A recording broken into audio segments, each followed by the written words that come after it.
और इस बीच अमेरिकी राष्ट्रपति ट्रंप ने कहा है कि भारत और अमेरिका जल्द ट्रेड डील करने जा रहे हैं। ट्रंप ने बुधवार को दक्षिण कोरिया में ये बयान दिया और उधर भारतीय ऑयल रिफाइनिंग कंपनी HMEL ने घोषणा की कि वे प्रतिबंधों की वजह से रूस से तेल खरीद बंद करने जा रही है।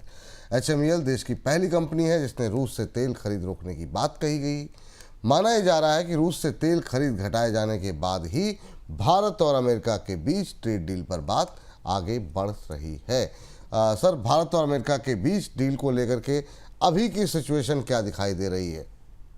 देखिए, भारत के लिए विपुल जी स्थिति पेचीदा हो गई है। डोनाल्ड ट्रंप ने जो भी डील की हैं उसमें उनकी अपनी शर्तें लागू हुई हैं। उन्होंने जापान को अपना चावल और बीफ बेचा है, चीन को सोयाबीन और अनाज बेचा है, कोरिया और जापान से इन्वेस्टमेंट वापस लिया है। ऐसी स्थिति में डोनाल्ड ट्रंप बढ़त के साथ अपनी शर्तों पर संधि कर रहे हैं और उन्होंने एक तरह से भारत को इस बात के लिए बाध्य किया है कि वो रूस का तेल लेना बंद करे और भारत की तेल कंपनियां आधिकारिक रूप से ऐसा कह रही। अब जब डील की मेज पर भारतीय पक्ष बैठेगा तो डोनाल्ड ट्रंप कौन सी नई शर्तें लेकर आएंगे। वो लगातार भारत को अपना कॉर्न, सोयाबीन और डेयरी प्रोडक्ट बेचने की शर्तें लगा रहे हैं। क्या भारत इन दबावों को नकार पाएगा? क्योंकि डोनाल्ड ट्रंप इन शर्तों को दुनिया में मनवाते हुए आ रहे हैं और इसलिए भारत और अमेरिका की व्यापार वार्ताओं पर पूरी दुनिया की निगाहें होंगी क्योंकि बाकी सारी डील्स क्लोज हो गई और यहां से एक जबरदस्त खींचतान दोनों देशों के बीच में शुरू होगी। भारत के लिए डोनाल्ड ट्रंप के दबाव को नकार पाना आसान नहीं होगा क्योंकि कच्चे तेल के मामले में डोनाल्ड ट्रंप को एक किस्म से बढ़त मिली है। तो इसलिए